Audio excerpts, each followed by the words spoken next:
Hello, I'm Waqar Rizvi, and this is Scope. In today's first segment, we're going to discuss Donald Trump's decision to possibly sign an executive order to interpret Judaism not as a religion only, but also as a nationality. Now, certainly this has a domino effect on how then the issue of Israel can ever be approached under free speech rules or otherwise. And especially, of course, the target here seems to be how Israel is discussed on college campuses throughout the United States. That has been an issue, especially with support for movements like BDS, which is the Boycott, Divestment and Sanctions movement, which seeks to boycott Israel because of its activities throughout the occupied Palestinian territories. There has been an effort, I should say, within the U.S. to try to suppress such movements, or overall just critical voices when it comes to Israel. Of course, on a college campus, you would hope that there would be space to have free speech and critical discussions on such issues, especially in a country like the United States, which would pride itself on the fact that it allows for a free exchange of ideas. So why then go around and attempt to suppress discussions about Israel, even those that are critical, of course? Let's discuss this a bit further and the ramifications of this decision. We're joined now by Dr. Rashawn Ray, who is a Rubenstein Fellow at Brookings Institution. He's joining us now from Washington, D.C. Rashawn Ray, pardon me. We're also joined by Omar Zahzah, who is a PhD candidate in comparative literature at the University of California, Los Angeles, UCLA, as well as a longtime member of the Students for Justice in Palestine, as well as a current member for Graduate Students for Justice in Palestine, as well as an active member within the Palestinian Youth Movement. He is joining us now on the line from Los Angeles. And joining us from Vancouver in Canada is Khaled Barakat, who is a Palestinian writer and journalist. Khaled, Omar, and Rashawn, thank you, all three of you, for your time this morning. Rashawn, let me start with you. What do you make of this executive order? There has been many groups, even liberal Jewish groups, who have come out and said, listen, this is disturbing. Israel should not be above criticism. I have several thoughts on it. The first thought is, under the Civil Rights Act of 1964, religion is protected. So I find it interesting now that the White House is trying to kind of pivot and double down on Title VI as it relates specifically to education. And, as a professor at a major university in the United States, one of the things that I think about is how really what this might be about is a way to try to silence free speech on college campuses for people who critique the White House and who have particular views that might not necessarily align in many regards with conservative views. But I think more broadly, Donald Trump's rhetoric over the past several years has increased hate crimes astronomically. In places where he campaigned in 2016, hate crimes increased 200%.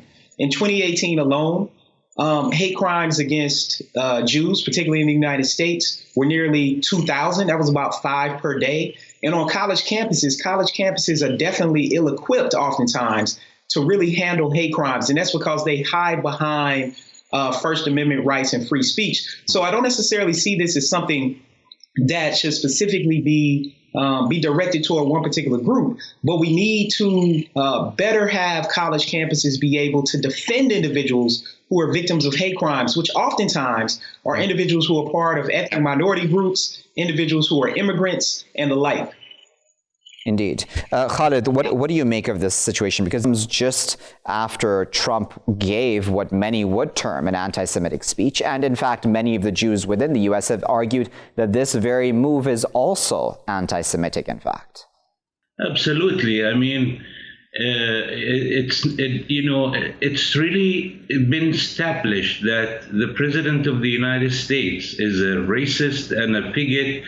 And this is something that even someone like Bernie Sanders, who the presidential candidate, would say this on a daily basis. And Bernie Sanders, he's definitely more Jewish than Trump. I mean, he is a Jewish person who,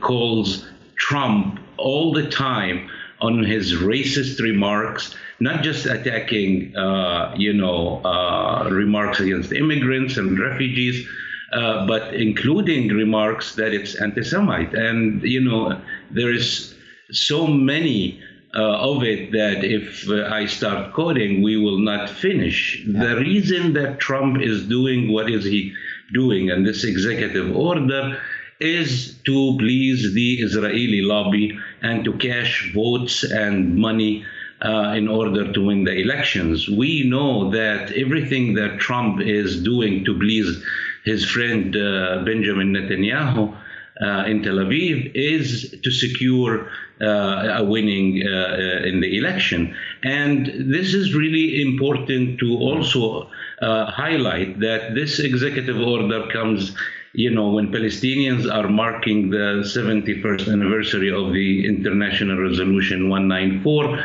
that calls for Palestinian rights to return, refugees to return home and to protect their rights. So they're not talking about that in the U.S. media, but really Kushner and his team in the Zionist team in the White House is orchestrating all of this in order to suppress any criticism of Israel in campuses and in educational institutions. It's also important to remember that today the Department of Education in the United States is led by a very, right-wing Christian Zionist, Betsy DeVos, who, comes from a very known Christian Zionist who's loyal to Israel and the Zionist lobby.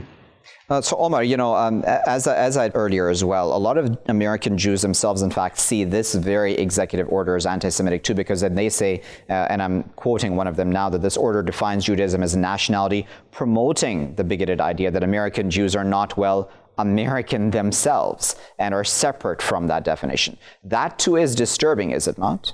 Yes, yeah, definitely. And I think that, that really important response is part of why you have, for example, analysis put out by organizations such as the International Jewish Anti-Zionist Network, which tries to talk about how Zionism itself is a hugely problematic response to anti-Semitism, historical anti-Semitism, historical and present, right? Precisely because it purports that the only way to combat racism, against an ethno-religious group is for this group to be somewhere else, which is a very actually racist response in a lot of ways, right? To the question of what do you do, about this sort of institutionalized oppression, or this sort of individualized bigotry that translates into, the sort of racism actualized through power, through institutional means. So, on the one hand, there's of course oftentimes a lot of different responses to different forms of racism, different experiences of racism, but to make it not only that the response is leaving, but to say that that's the only legitimate response, right? That's where it does become, in fact, problematic. And I think, it's right to put out that analysis precisely for those reasons, right? There's a lot of ways to talk about combating anti-Semitism that have nothing to do with saying, okay, ultimately the end goal is for everybody to leave and go to this place, this sort of this new nation state that we've consecrated through the colonization and ongoing deprivation, right, of an indigenous population. Yeah.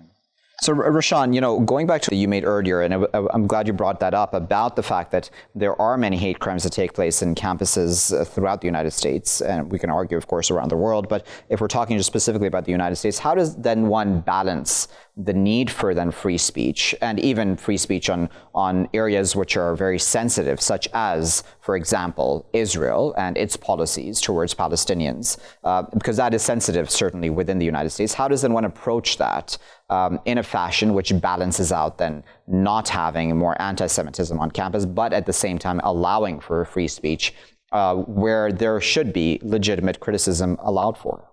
I think it's extremely challenging for universities, particularly in the United States. At the University of Maryland, I served on a committee that was actually responding to a series of hate crimes. Actually, a big one that happened 2 years ago. The trial is happening right now, where Second Lieutenant Richard W. Collins III was stabbed to death on campus by a person who aligns with right-wing rhetoric and conservative rhetoric and white nationalism. Sean Urbanski, who was a student at the University of Maryland, murdered Lieutenant Richard W. Collins in a hate crime. Lieutenant Collins is black. Sean Urbanski is white. And so even after that particular incident, the university was at times slow to react to that particular incident. And if they're slow to react to something like a murder, then we know they're slow to react to other forms of vandalism and other sorts of things. I think universities are grappling with free speech, and partly it actually deals with Title VI. It actually deals with Title VI with the Civil Rights Act as it relates to the Department of Education, in particular because they don't want to infringe on free speech because it could hinder their ability to get funding. So I think the White House is aiming to try to respond to that. But in doing so, it's a highly slippery slope. And what I mean by that is there are a lot of people who feel that this is very Hitler-like, that this is the way that Hitler started to kind of respond to certain things and box individuals who were Jewish in. But I think accordingly, one of the other things that's happening is that as hate crimes are increasing on campuses, universities are ill-equipped to necessarily deal with that. And part of this deals with transparency. Part of it deals with their ability to sanction. But what I primarily worry about is our most marginalized students who are immigrant, who aim to be more activist-oriented and raise the consciousness of individuals who are marginalized, that they're going to be the ones who are going to be silenced and sanctioned, and not individuals who actually are able to really reap the full benefits of college life. You know, Khaled, this issue, the heart of an argument that's been made in recent years, right? The most recent definition of anti-Semitism includes Zionism within it as well. And I'm just going to ask you this plainly because I know that this is a conversation I'm sure you've had many times as well, but many people around the world, is that does anti-Zionism necessarily mean anti-Semitism at the same time? Well, Zionism was considered a form of racism by the United Nations up until 1989, when the Soviet bloc and the balance of power shifted to the benefit of the United States. They erased this resolution, which was clearly saying that Zionism is a form of racism. And we see that particularly Palestinians, how Zionism works on a daily basis by ethnically cleanse an entire nation and justify it, daily crimes that it's being justified. And the United States, and not just the United States, even Europe, who is, they have, brutalized and criminalized Jews and have committed massacre against Jews. Today, some European countries, particularly Germany and France, is doing exactly what Trump is doing. And, by saying that if you criticize Israel or if you criticize Zionism, that's an anti-Semite statement. And this is really, the attempt is to silence the voices of the movement, particularly not just Palestinians, but also Jewish voices who has been vocal against Zionism and who are part of the struggle against Zionism and racism. And so together, Palestinians and Jews are fighting this fight because it really, who is Trump to define what Judaism is and what Islam is and what, anything is. So it's part of the struggle that, our people has been engaged in for 100 years, fighting colonization and racism. Zionism will always be a racist, a form of racism and a racist movement. Because it is a political movement that is, building and justifying building an apartheid system in Palestine. Yeah. Okay. We're just going to go into our first break. I'm going to ask Rashawn, Omar, and Khaled to stay with us. We'll be back with them right after this break. Stay tuned.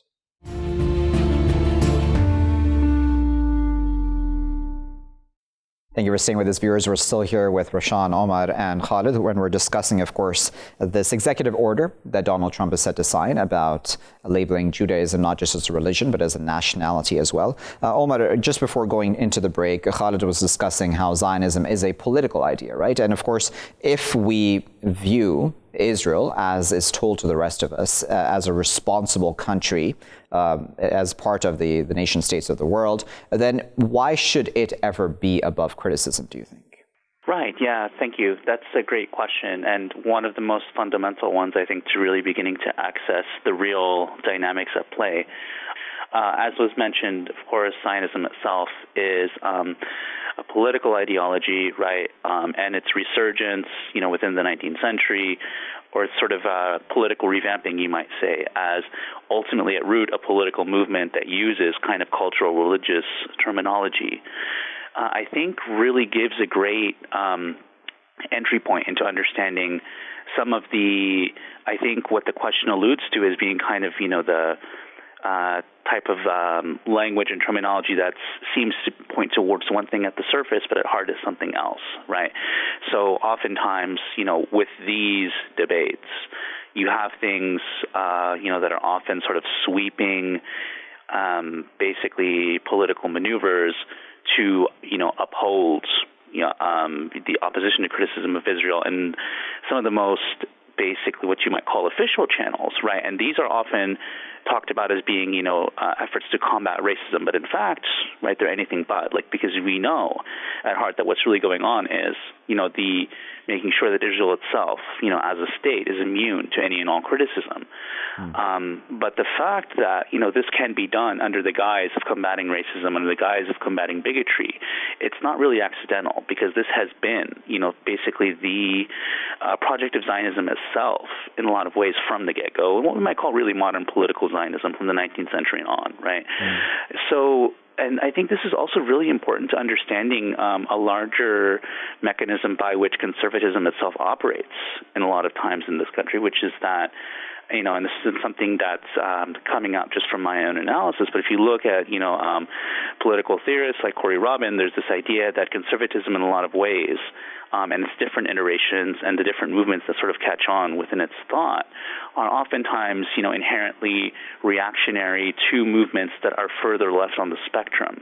And so in this sense, you have something, which is political Zionism, which through the interface with things like U.S. imperialism, right, through colonization, so on and so forth, eventually becomes a very favored sort of trope for other larger, more broader conservative movements. And so part of what happens is they start to respond to these ideas to call out basically Israel, right, for these various actions, right, these violations of international law, deprivation of the Palestinian people, using the framework of human rights. So then, the various sort of conservative responses to that become to take that language itself and weaponize it as a way of making sure Israel's immune from criticism. And really, if you think about it, it's actually a pretty brilliant strategy because, when people hear that, everyone's going to say, yes, of course, racism is bad. Anti-Semitism is bad. If it's on campuses, we should fight it.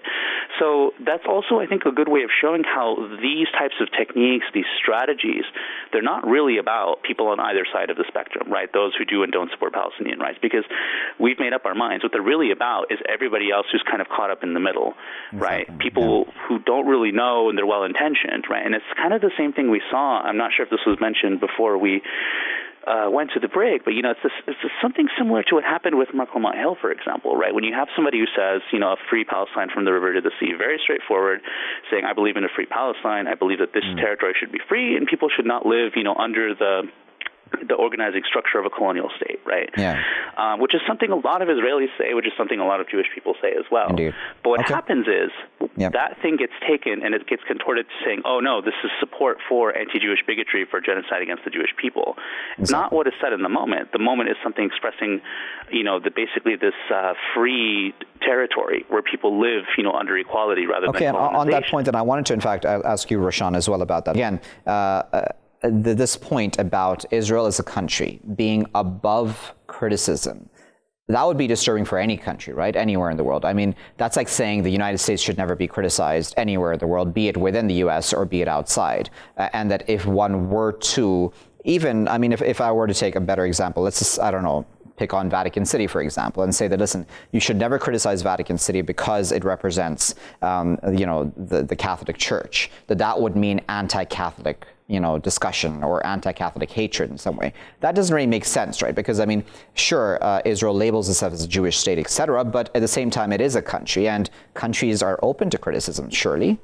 Yeah, most definitely. I don't think any country or person is above criticism. from someone in the White House to someone overseas from the United States. And I think the point was just made about the way that speech becomes weaponized. That was a very, very powerful statement that I really hope that people get. That part of what is happening with this particular legislation is aiming to silence individuals who have a critique. And oftentimes this critique is coming from a place of marginalization, where people have a particular acute experience where they've been discriminated against, where they've been treated unfairly on college campuses and off of college campuses. And they perceive, and oftentimes they're correct, that that particular criticism, critique, and discrimination and hate is coming from a particular side. And so part of what we have to realize is that oftentimes when speech has been weaponized throughout history, but particularly in American history, that type of legislation is being directed at individuals who are aiming to raise the voice of the voiceless. And I think that's part of what's happening now. And what we have to make sure that we do is, if this is the path to go, which I don't necessarily think it is the path to go, but if this particular thing happens, we have to make sure from a conceptual standpoint and then from a policy standpoint that we really distinguish between free speech versus hate speech. And when speech becomes weaponized, it oftentimes becomes from the eye of the beholder. In this case, what the White House is aiming to do, the White House is aiming to dictate which type of speech is being weaponized and which direction is coming from. So when you have groups on college campuses, which I see every single day, who have a variety and a plethora of perspectives, we want to hear their voices. And if one of those groups or sides is being silenced, that's not necessarily free speech and equity. And a lot of people feel like this particular legislation is framing things that way. And so then, Khaled, what does this do then for those people on both sides who may be seeking peace, right? A peaceful solution to this issue. And obviously we can, I don't want to get into what solutions, plural, may be acceptable to a variety of people, but just discussion, calm, mature discussion on such an issue which has been made so sensitive, especially in a place like the United States. What does this do to any possibilities even of such a discussion, if there is even, that sort of enthusiasm on either side to have such a discussion? I think that's a very important question, because it also suggests to speak about the future and beyond Israel. We keep forgetting that Israel is not like any other state. Israel is a political and a military entity that was built upon the ruins of another people, the indigenous native people of Palestine. So Israel will never be neutralized as a natural state or a natural entity unless Palestinians gets their rights. And this is the historical conflict and the contradiction that Israel is living in since its founding until it collapsed as a racist, colonialist settler state. And so we are going to keep, speaking about why Israel, because, until the conflict is resolved. And the conflict could be resolved by people living in Palestine under one equal law that Israel is rejecting. Israel is rejecting any solutions that will open the path for people to live, in a democratic, secular society. Israel wants to have its definition as a Jewish and democratic state, and that is just beyond logic, and no one will accept this reality, will reject that. And most importantly, the nature of the Zionist project, or Israel, is a type of a project that is built upon building colonies and removing the indigenous native population from their land. They go hand in hand. Every time you see Israel building settlement, you have to ask how many Palestinian homes are they going to destroy, because that's the Zionist law since the establishment of before even the establishment of Israel, and that is an expansionist nature of an entity that is guided by more land and less Arabs. I think that in the United States, particularly in the campuses and in Canada and Europe as well, we have been seeing that Palestinians, blacks, Latinos, from different backgrounds, engaging in one struggle against racism and bigotry and U.S. imperialism. And many Jewish students and young Jewish students are today engaged and part of this struggle. And I think that's what Israel is fearing. And that's a very good point. Exactly, and that's a very you just made there, Khaled, because I want to put that to you, Omar, about the fact that, if you're trying to, and as we know, for example, if you tell a child not to eat the candy in front of him or her, he'll probably want to at least be looking at the candy and find out what exactly it is that he's being told not to touch and or eat. I mean, I imagine if this is sort of the same case, and I'm obviously just using that as an example, but if you're told not to criticize or not to look into something, then I imagine at some level that many people may be curious about why it is exactly that you're not being told to look into this. So, for example, Israeli policies in the occupied Palestinian territories, do you think at some level, as Khaled there said, even today's Jews in the United States, even those who may not at this specific point in time take a position either way, would be more curious to find out why it is exactly that you now have such executive orders coming forth, and that may actually open up a forum for further discussion? Yeah, absolutely. And I think that that's really one of the great sort of unanticipated, potential backfirings of this type of strategy is it's so sweeping and it attempts to completely stifle any and all debate. But I think precisely as you're saying, people will see this and say, well, why can't we even engage this issue? Like, why does there need to be, an executive order all the way from the top essentially saying that you can't even talk about? Right. And I think that, this is to a certain extent something that proponents of this strategy try to preemptively accommodate by saying things like, of course, we understand that, any state is not immune from criticism. What we're talking about is a new form of anti-Semitism that has masked this criticism, So they say things like that because, but that's precisely how the abuse of power works, is by pretending that even as it enacts itself, it's not an abuse, right? Pretending that it's actually something that's exceptional and that's different, when in the point of fact, it's not. And I do think, for what it's worth, we're at a very interesting moment because these types of strategies have obviously not abated, but I think what has shifted is, by and large, public opinion. And I think I talked about this in a previous interview with your station, but, it's really interesting to see, because these types of techniques are not new in any way. And I've experienced them for years, somebody who does this type of work on campuses, and now as somebody who also tries to teach about these things. People have always been trying to, weaponize, the speech that began as sort of an attempt to uplift the struggles of the marginalized, to weaponize different, institutional forms of silencing speech.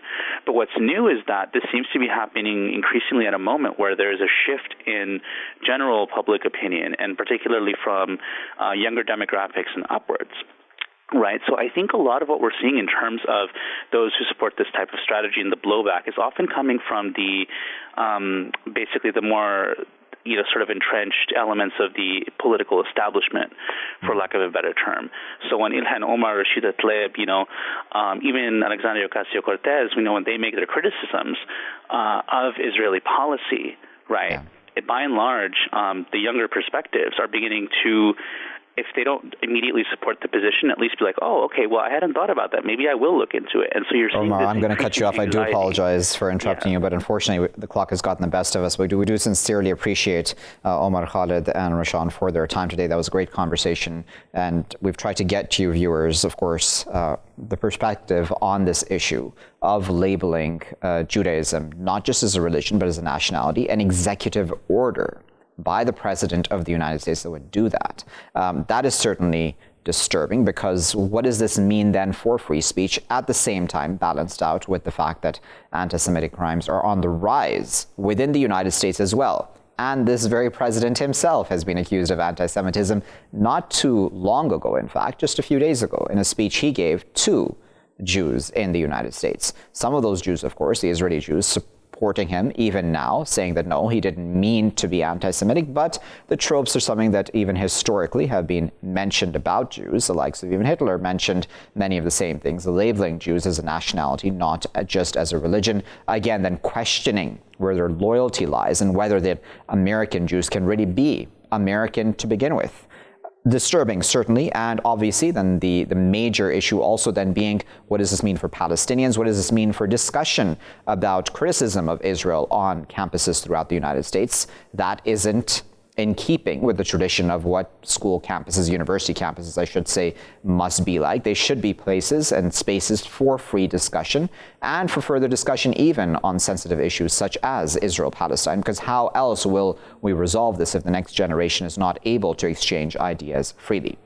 We'll keep a close eye on that, of course, here in Scope. I'll be back with the next segment after this break.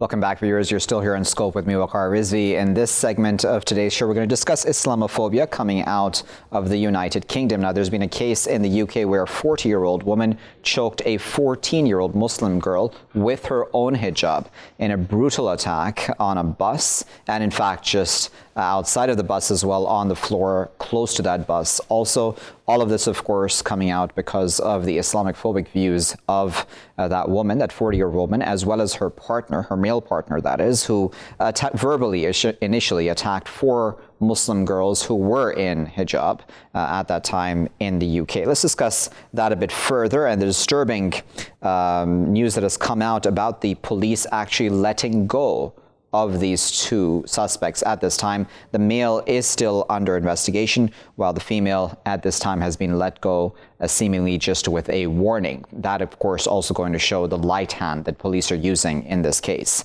Let's discuss that further. We're joined now by Dr. Hijrah Saputra, who is the former president of the Hull University Islamic Society. He's also tutor of Hifz class of Hull Mosque and Islamic Center. He's joining us now from Kingston upon Hull in the UK. Hijrah, as always, we appreciate your time. Thank you for joining us here in Scope. What do you make of this case? It's certainly quite a disturbing one. I mean, the pictures that have come out of this 14-year-old girl are quite disturbing. Well, thank you very much, Waqar. Knowing this news, subhanAllah, I'm very sad, and then it's shameful for this country to have this kind of case, because, I realized that probably this is like a major thing in Western countries. They have the culture of racist things. Regarding this, it's still in investigation whether this is like purely a racist abuse or it's related to the Islamophobia. But the direct proof is the attack is toward the 14 years old girls wearing the hijab, and then subhanallah, I'm afraid we I believe we agree, both the attacker or the victims, they are the victim of the what we call it, the Islamic propaganda to Islam, because the attacker, they just they consume the news, they consume the political news that which containing the anti-Muslim and things, and then they become the victim of those kind of wrong information, and then after that they become attacker to the Muslim. So it's dilemmatic things for us. But again, for us as a Muslim, it's so sad, and then we need to be careful as well. Even in the place where I'm living now is, it's like there is a statement that this is like the most racist place in the UK. But I'm so shocked when I realize it's in Sheffield. Sheffield is quite calm, and then it's so rare the case like this. So why do you think this has happened at this time, Hijrah? Is it because of Brexit? Is it because of UK elections? What exactly is happening that this is becoming worse? It could be, Waqar, because today it's the election for the UK about the Brexit, and then it happens a few days before that. And then I realized from the news that I read it's the the Muslim girl just try to defend her friends that being called with the N-word. So it could be because it's related to the political things. And then what I'm feel so bad is, the political figure now is not showing, an attitude to try to solve the conditions, with this kind of reaction. For example, we can see in news and in TV that the government, especially the prime minister, is not showing respect to the Muslim, to the to the whole race. Like living in UK, it's different. With the previous prime minister, it's like embrace the whole community, embrace the whole society that living in UK, that we develop the country together. We try to keep in peace together, and then subhanallah. But this is what we have today. We need to be smart as well to deal with this kind of condition. But then it's disturbing, isn't it, that, we can talk about politicians, but it's also police in this case. They've let the woman go in this case, just with a warning, it seems, or with a caution. That seems like a very light way to deal with this.